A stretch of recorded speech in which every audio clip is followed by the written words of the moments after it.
ఏమిట్రా అరుపు? అక్క అక్క నువ్వెట్లాగైనా అచ్చిబాబుని కబుర్లలో పెట్టు, నేను వెళ్ళి సీనుబాబుతో మాట్లాడొస్తాను. మాట్లాడడం కదే, సీనుబాబును ఎట్లాగైనా బుట్లో పెట్టు. చి పట్టడం ఏంటి, నేను సీనుబాబుని ప్రేమిస్తున్నాను. తోటకూర కట్టేం కాదు. నువ్వు ఇక్కడే ఉండు, నేను ఇప్పుడే వస్తాను. రాజుబాబు ఏంటి నిన్న రాత్రి బుచ్చిబాబుకి పాము కరిచిందంటగా? కనిపించే కరగేం చేద్దే. అది సరే గాని మొన్న నేను పప్పు రుబ్బానుగా, సుందరేముంది? అచ్చిబాబు ఎంత బాగా పప్పు రుబ్బాడక్క అంది. అందా? అయితే సుందర ప్రేమలో పడుతున్నట్టే. సరే గాని కొంచెం గ్లాసు గడిపెట్టు. గ్లాసులు కడగల. ప్రేమ కోసం ఏమైనా చేయాలి కదా. అవును కరెక్టే. అవును సుందరి కనిపించదేంటి? నీళ్ళకెళ్ళింది గాని వస్తది, ముందు గ్లాసులు కడిగిపెట్టమ్మా. ఓకే. ఏంటి సీనుబాబు ఇక్కడే నిలబడిపోయావు? ఎండకి నీ ఎర్రటి బుగ్గలు కమిలిపోతే నే చూడలేని బాబు, లోపలికి వచ్చిందా కానీ పర్వాలేదండి. చీ అండి ఏంటి, నేను అసలు వయసులో నీకన్నా చిన్నదాన్ని, పోసన ఎక్కువైపోయి కొంచెం బొద్దుగా ఉన్నానంతే. నేను అసలు 7 మల్లెలెత్తు. ఒరే అచ్చి ఏం చేసి వస్తున్నావురా? గ్లాసులు కడుగుతున్నాను. అదే గ్లాస్ టీ తాగుతున్నాను. వస్తున్నావా లేదా? వస్తున్నాను. మావా లోపల సప్పిడ్స్ కుమారి ప్రేమలో రెండో పాఠం చాలా ఘాటుగా చెప్తోంది. కందులెట్టద్దు, నువ్వు వెళ్ళిపో. ఈ కర్మ నువ్వు బాగుపడవు సుందరి.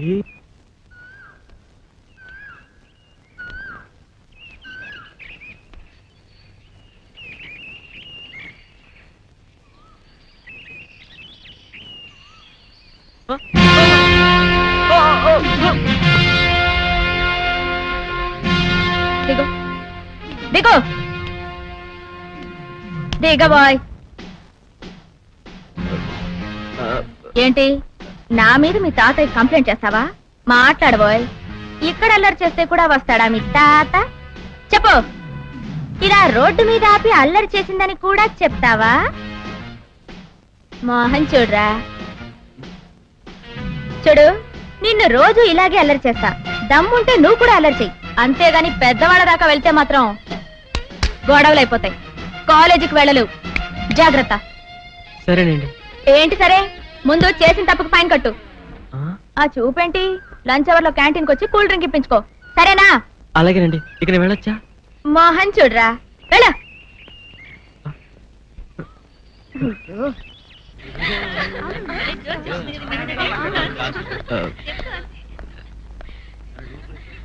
ఏమండి? ఏమిటి ఇన్నాళ్ళు మనం వెంటపడ్డా పట్టించుకునేవాడు ఈ వేళ మనం వెనకాల పడుతున్నాడు? మోహన్ చూడరా, మీకోసమేం కాదులే, వీర బ్యూటీని నేనున్నాను కదా, నా కోసం. అవును కదా? ఏంటి క్యాంటీన్కి వెళ్దామా? వాట్? నిన్నగాక మన కాలేజీలో కలిసాం, అప్పుడే క్యాంటీన్కి రమ్మని పిలుస్తావా? క్యాంటీన్కి వెళ్ళాక ఐ లవ్ యు అంటావా? ఏమిటోనే పాపం, వెళ్ళకపోతే ఫీల్ అవుతాడు. సరే పద. నాకన్యా వచ్చేసా, తెచ్చేసా. నాగేశ్వరం ఊదడం తప్ప ఇంకేమీ తెలియదు నీకు? పొయ్యి ఊదే కర్మ పట్టిందా? అక్కడ ఏంటి అలా రెచ్చిపోతున్నావు? నేను తెమ్మనవి తెచ్చావా లేదా? తెచ్చానండి బాబు, ఇదిగో ముక్క, ఇదిగో చుక్క. సారా చేతికిచ్చి నా కాడు తీసుకో. తాళ్ళేంటండి బాబు, మొత్తం అన్ని బిసికేస్తాను.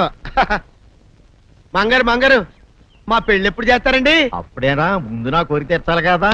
చెప్పు మా క్షణంలో తీర్చేస్తాను. ఏముంటాయి, బల్లి బుర్రలో ఉన్న రసాన్ని 1 లీటర్ తాగాలని ఉంది. ఏంటి? ఎద్దు కన్ను, దున్నపోతు గుండె, గుర్రం నాలక ఇవన్నీ తీసుకొచ్చి శనికాల మీద వేసి రంగరించి ఉప్పు కారం జల్లి కటకముక్క మాంసం తీసుకొచ్చి దీంట్లో కలిపి ఉడికించి బటన్ అదేంటమ్మా తిమింగలం మాంసం, అదే తిమింగలం పాలతో చేసిన పాయసంతో కలిపి తింటా నా సామి రంగా. బాబు గారు అయ్యా, ఇదేం బాలేదయ్యా. ఏంటని అనేది? ఈ బుల్లోని మరీ అంత ఏపుతుండే ఏం బాలేదు. ఏంటే ఆయన చూసిన తర్వాత నీ మనసు దిల్కుష్ అయిపోయిందా? అవునయ్యా, ఆ బుల్లోని ఏడిపించింది చాలు గాని మా ఇద్దరికి ముడిట్టే. నీకు ఇష్టమైతే నాకే ఇష్టమే అమ్మడం. ఆ నువ్వు సంగతి మర్చిపోకు. ఆ నువ్వు నాకు కనివైన బేమలో ఉన్నాడు. నీ పెళ్ళి అయ్యాక కొంతకాలం సంసారం ఏదాకా అన్నదే బేమలో ఉంచాలి, లేకపోతే నీ బతుకు అదిగో అలా బూడిద పోలు అయిపోతాయి. నాగకన్య ఓహోయ్ ఓహోయ్ ఓహోయ్. నా నాగకన్య నాకు దక్కించండి. మీ మేలు ఈ జన్మలో మర్చిపోను.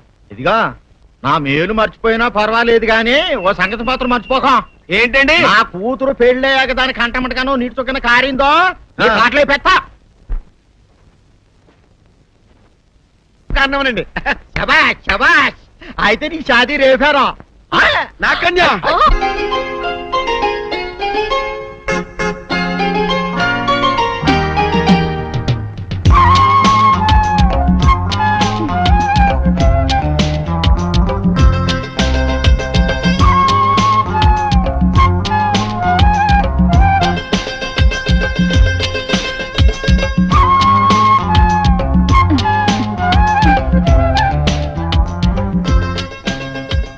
అమ్ముడు భోజనానికి రా.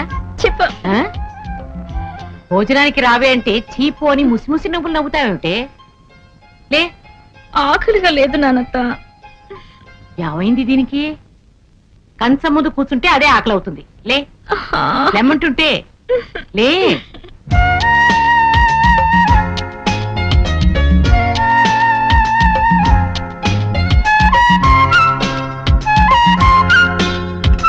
ఏమిటి అలా కెలుపుతున్నావు? తిను.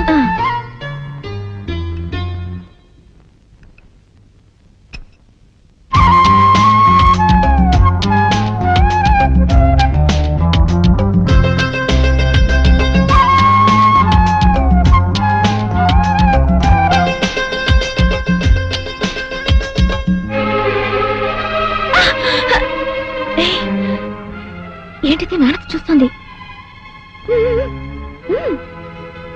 అయ్యో రామ, నేను చూడడం ఏమిటి? అసలు నువ్వు ఈ లోకంలో ఉన్నట్లేవే. అనందిను తినాలనిపించడం లేదు నానత్త.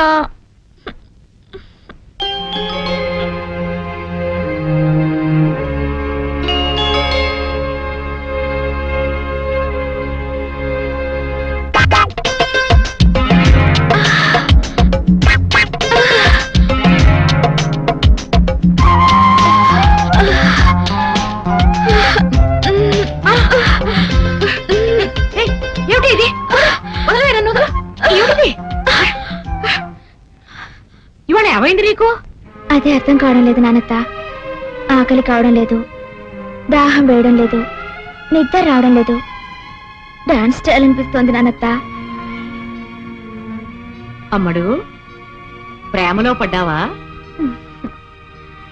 ఎందులో పడ్డానో తెలియదు కానీ అందులోంచి బయటికి రావడం ఇష్టం లేకుండా ఉంది. సందేహం లేదు, పడిపోయావు. నాకే తెలీదు, నీకెలా తెలుసు? ఈ పైత్యాలన్నీ ప్రేమ రోగం లక్షణాలే. మోహన్ చూడరా, ప్రేమించడం సిగ్గుపడవలసిన విషయం కాదమ్మా. ఎవరా అదృష్టవంతుడు? నువ్వు ప్రేమించిన కుర్రవాడు మంచివాడైతే మీ నాన్న అవునన్నా కాదన్నా ఆ అబ్బాయితోనే నీ పెళ్లి జరిపిస్తాను. ఎవరతను? ఎదురింటి సీను.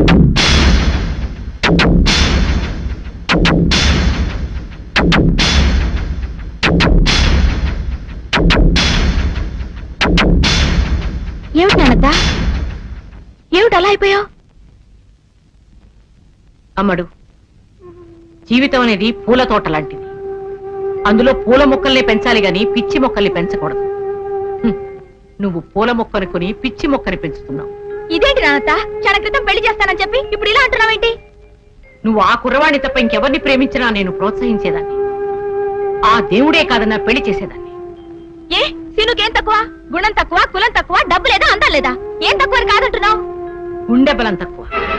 అతనికి ప్రేమించే ధైర్యం లేదు, ప్రేమించినా పెళ్లి చేసుకునే దమ్ము లేదు. నువ్వు అతన్ని మర్చిపో. నానత్త, మర్చిపో అని ఎంత తేలిగ్గా చెప్పావు నానత్త. నువ్వెప్పుడైనా ప్రేమలో పడుంటేగా ఆ బాధ నీకు తెలిసేది.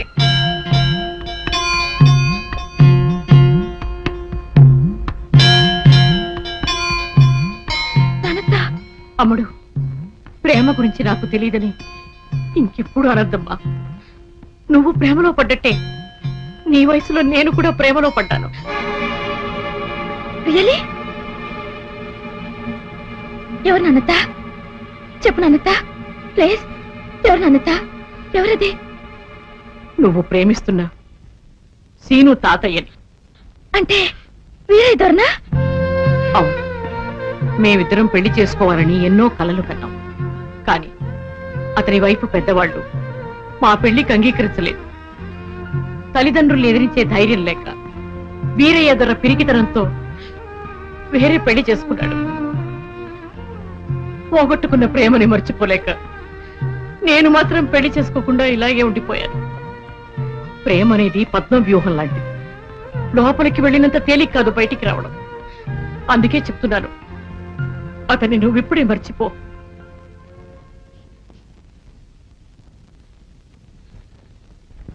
అందరూ వీరైదోర్లు కాదు కదా నానత్త. సీనుని మర్చిపోవడం కాదు, అతనికి ప్రేమతో పాటు ధైర్యం కూడా నేర్పి మా ప్రేమలో విజయం సాధిస్తాను.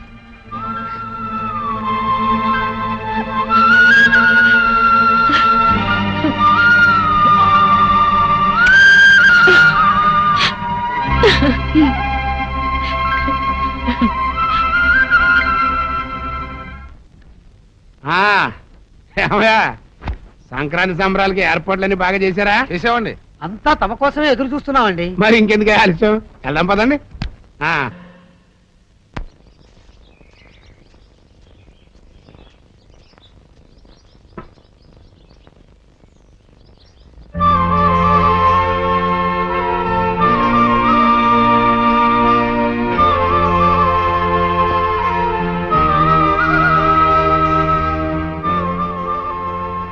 వీరుడు,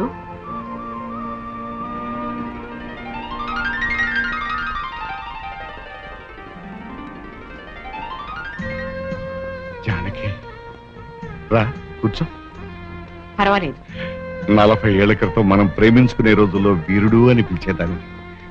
మళ్ళీ ఎంతకాలానికి విన్నానా ఆ పిలుపు. పిలిచేలా చేశాడు ఆయన నీ మనవడు. నా మనవడా? ఏం చేశాడు? వాడు చాలా బుద్ధిమంతుడే. అదే అదే, ఎక్కడికి పోతాయి చవట బుద్ధులు? అన్ని తాత పోలికలే, బుద్ధావతారం. ఏమిటోయ్ ఉంగబుద్ధి పెట్టావు అందగాడా?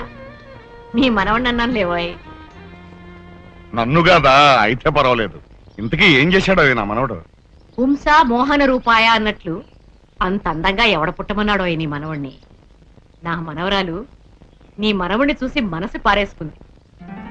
అంటే ప్రేమిస్తుందా? మనసు పారేసుకోవడం అంటే అదే కదా ఈ బుద్ధు. నీ మనవరాలు నా మనవని ప్రేమిస్తుంది అంటే పిచ్చి సంతోషంగా ఉందా? సంతోషపడితే ఏం లాభం? వాళ్ళిద్దరికీ పెళ్లి చేయాలి కదా. వీరు మనిద్దరి ప్రేమ ఎలాగూ ఫలించలేదు, పిందెలోనే రాలిపోయి. మన పిల్లలైనా ప్రేమించి పెళ్లి చేసుకుంటే మనం ఆలు మగలం కాలేకపోయినందుకు కనీసం అయిన వాళ్ళమైనా అవుతాం. అలాగేనా? తప్పకుండా వాళ్ళకి పిలిచాను. ఎలా చేస్తావోయ్?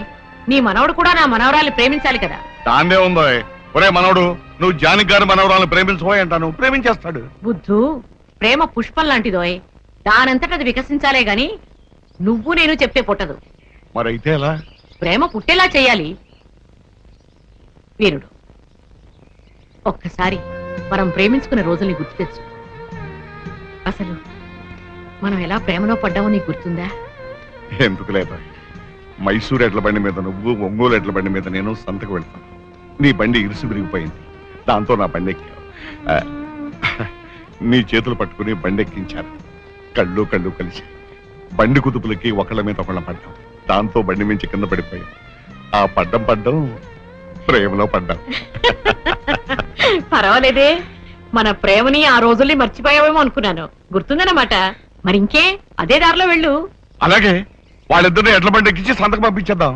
అలాగే జీడీలు పప్పుండలు కొనుక్కోమని చెరో పావులా కూడా ఇచ్చి పంపిద్దాం. అలాగే తప్పకుండా ఇచ్చి పంపిద్దాం. వీరుడు, నీకు బొజ్జ పెరిగింది గాని బుద్ధి పెరగలేదోయ్. అదేమిటా?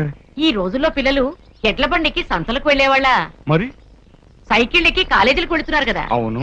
నీ మనవడు నా మనవరాలి సైకిల్ ఎక్కాడనుకో, డబుల్ సార్ బ్రహ్మాండం.